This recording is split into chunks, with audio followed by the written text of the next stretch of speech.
Welcome to Left On Wed. Bite-sized tips for people getting hitched. Georgia Fletcher. Adam Sini. In the same room. How did we get here? In this part of town. We're a couple celebrants and we've got all this knowledge in our brains that we're going to unload onto you, the listener, someone who might be getting married. You could be getting married. Maybe you know someone getting married. Maybe you're already married. Maybe you're not even engaged yet. There's so many maybes, but you know who you are and we'll stop telling you about it. This week's special topic, Georgia, drum roll. Is all about choosing your perfect venue. Choosing your venue. We're going to dissect, we're going to look into it. We might even have a little bit of a sneak peek because you and I are both married into our venues. And how we got there, what we liked about them, what our non-negotiables were. But for the people listening, Adam, choosing your venue. Choosing your venue. Where should they start? That's a whole kettle of fish, Georgia. Okay, so let's say you're just engaged and you're like, okay, let's choose our venue. Where do we start? And it feels like the Wild West of weddings. Because there's a lot of options, there's a lot of things. Please never shoot me again. So I think the best thing to do, and this is a lot in weddings, is like sit down with your partner and write down your non-negotiables. The things that you both really want, like, desire, how you picture your wedding day. For me, Yeah. or from my experience of couples that have booked me as their celebrant or MC, fur babies are a big non-negotiable. Yeah. Everybody got a pet during the pandemic. It was Yeah. the thing to do. I have a very social anxiety-ridden little dog. Almost said ferret. And we got it during the pandemic. There you go. Poor thing. You got a dog. Was at our wedding, and it was something that we actually considered for ours. So it was things like that, because everyone's got a dog, and they're like, we really want our dog to be our wedding. Well, there's one thing we have to ask these venues, are they dog friendly? Because there's probably about half of them. I also have couples with cats. Excuse me? I have couples with cats, but they don't bring them. I have couples You with don't- cats. you have that not would had it. No, I haven't. Okay. Yet to see. But they're playing with the idea of how they can get their cat to the wedding. Ooh. I've seen life-size cutouts of the cats on the dance floor. Isn't that clever? It's clever. That's weird. That's really weird. I like how you went from clever to weird very quickly. I was trying to be really supportive because I'm worried that couple is listening, but they're not my couple and I don't care. Okay, so finding your perfect venue might include your non-negotiables like finding a venue that will accommodate for your fur babies.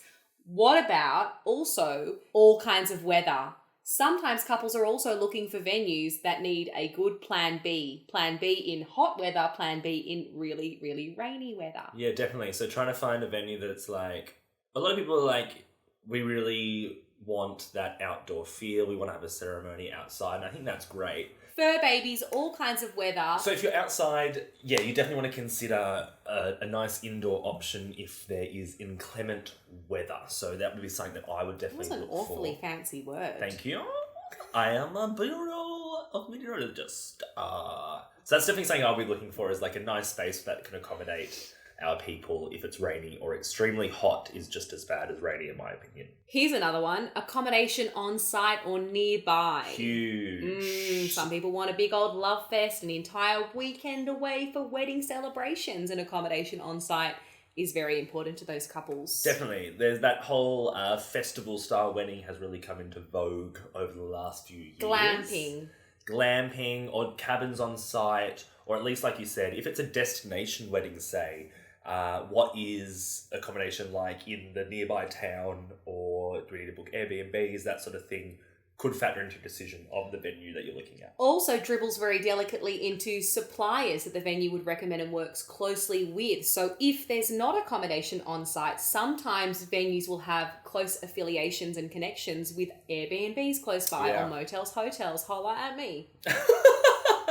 Beautiful. So those are some just random non-negotiables that you and I might consider. I would definitely be thinking about that plan B, backup plan. And then those big overheading ones that you would think about, like your guest list. Yes. Availability. Availability. The time of year you want to get married. The day of the week that you want to get married. Big non-negotiable questions. And one that I'd also chuck in there is the style of wedding venue. So are we talking a winery in the Hunter Valley? Are we talking, we like this city venue, we like that urban feel, Or do we like farm down in the Southern Highlands? Or do we want to be on the beach? There are some keywords that often get thrown around in people's venue searches that I see, and they're looking for elegance. Sometimes they're looking for rustic barn country vibes. Sometimes they're looking for like city chic vibes. Do you hear some token words? What was that shimmy? That was my little shimmy about, I'm so excited to talk about rustic chic barns. Everybody wants to get married in a barn, it turns out. Do they? Yes. Have you not Okay. noticed every venue is a barn with a chandelier? And I'm not Oh, back. a chandelier, I'm like not Sia backing vibes. it. I'm not Singing backing from the chandeliers. So good. I wasn't thinking of Sia, but Oh. sure. And there are a lot of rustic barn sort of vibes out there. Or the couples just tend to think that you are the celebrant perfect for the rustic barn vibe. I am the rustic barn celebrant of your dreams. If you're a rustic barn couple, I'm a rustic barn guy.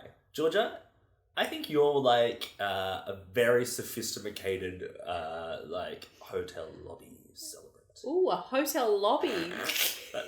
It sounded in like like- I was really G'ing you up then, and then I brought you down with the lobby. I'm not quite sure. I was meant like you're like just refined and like a hotel lobby, whereas I'm rustic around the edges. I'm a barn. I don't know how either of those things come together in sync or in correlation at all when it comes to celebrants and venues. But Nice. rather than Bring it back on track, Georgia. Someone's got to. even though we said earlier that we would be considering these things, it turns out we're actually already married. So there were things that we already had to consider. Okay, we talked about pets, talked about Plan So B. that's we've got our non-negotiables set up. We've written a little bit of a list. We've got 100 people on the guest list. We want a beach-style wedding, and we're going to make sure that it has a really great wet weather plan. Where do we go now to find our venue? Great segue, Adam. You could go onto your online directory. On 3, 2, 1, we're going to name our directory of choice. 3, 2, 1. Wedshed. We love Wedshed. There's also Hello May. There's Say I Do. There's also some really, really great social media platforms that you can go and explore if you're finding it's a bit of a vortex, a never-ending story of finding infinite amounts of venues and possibilities. You can go onto social media. There are lots of venues now on Instagram, on TikTok. You could screenshot, start to comment, like, save, follow those venues. Are you telling me how to use Instagram? This is how you use Instagram. There's a million different ways to find a venue, and this is just the same as picking a venue, Yes.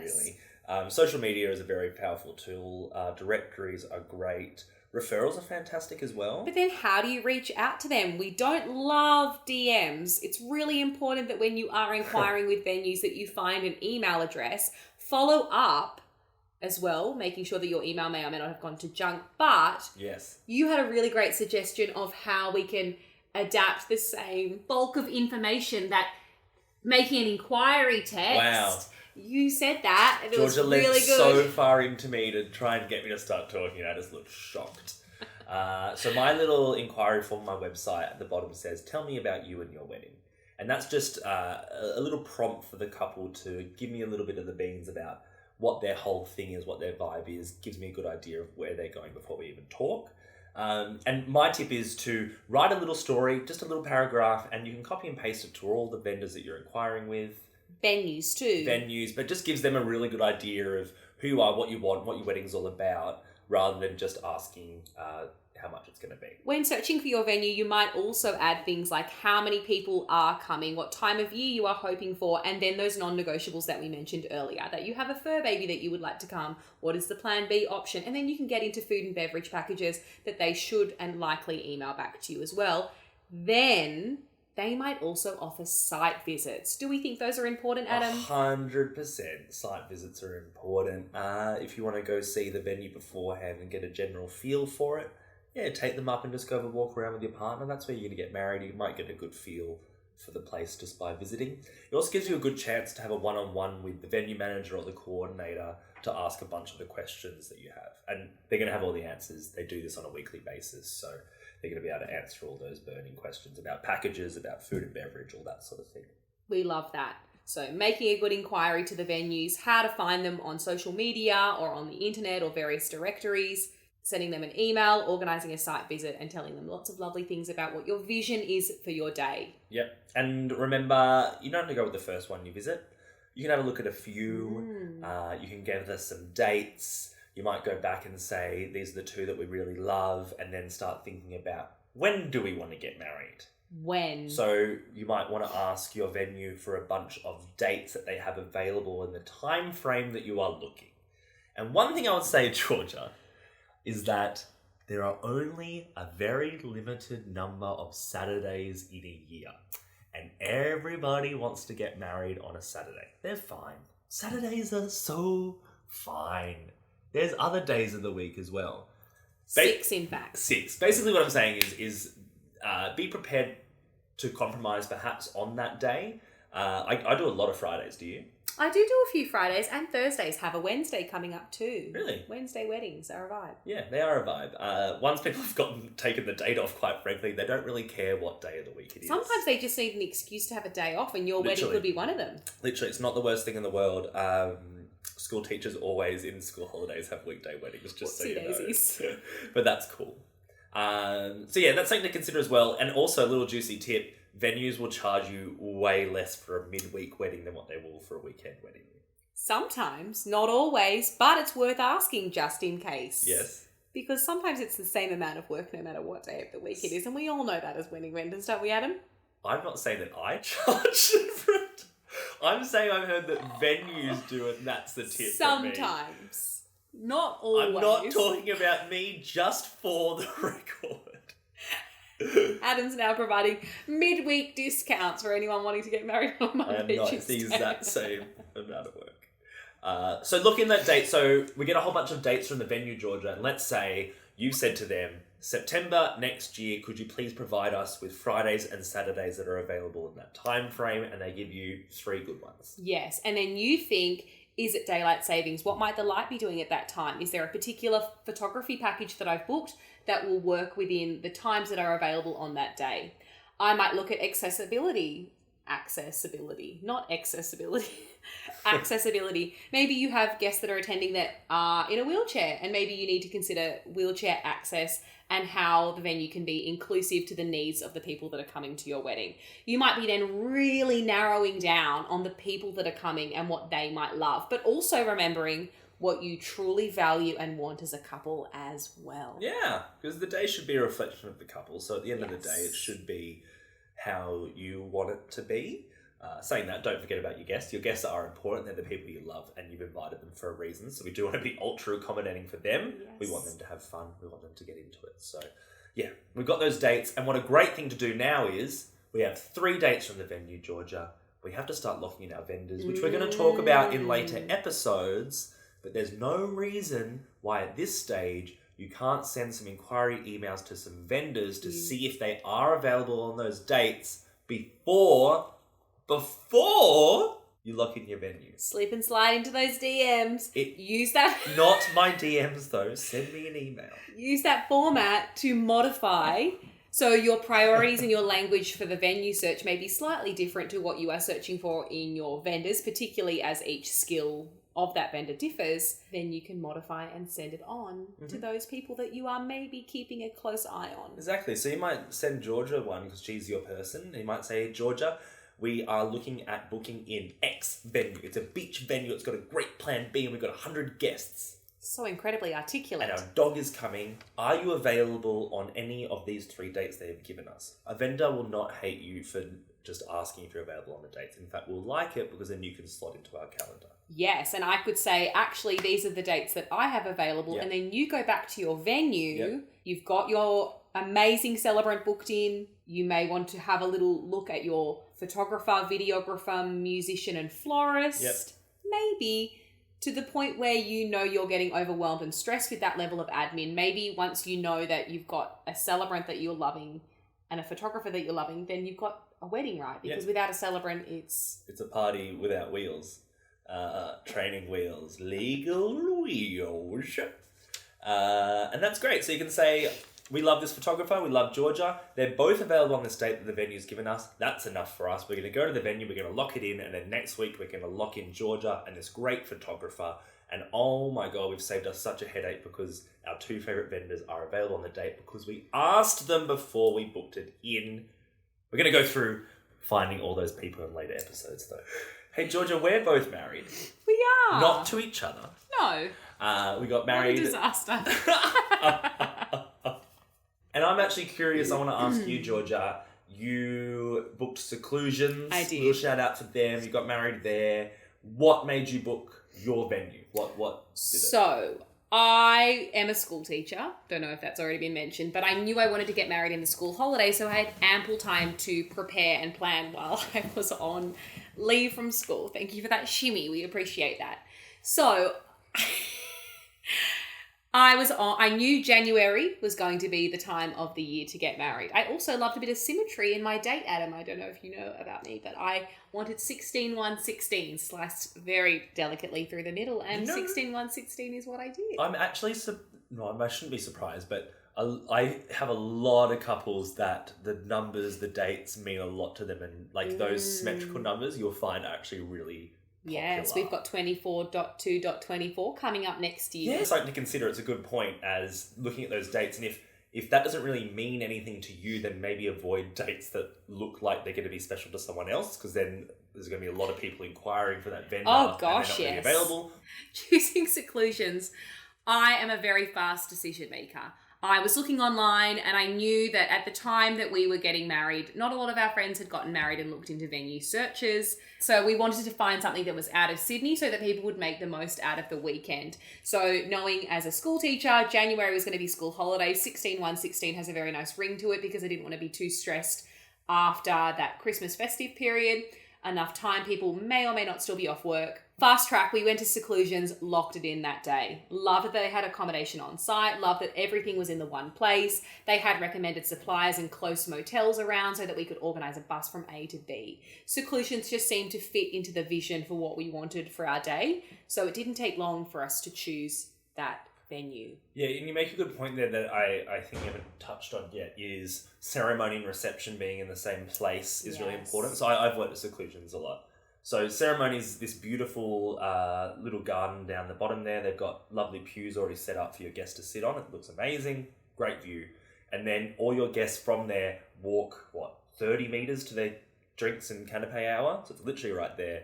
And then the reception room is another 10 metres away. And they're sat down.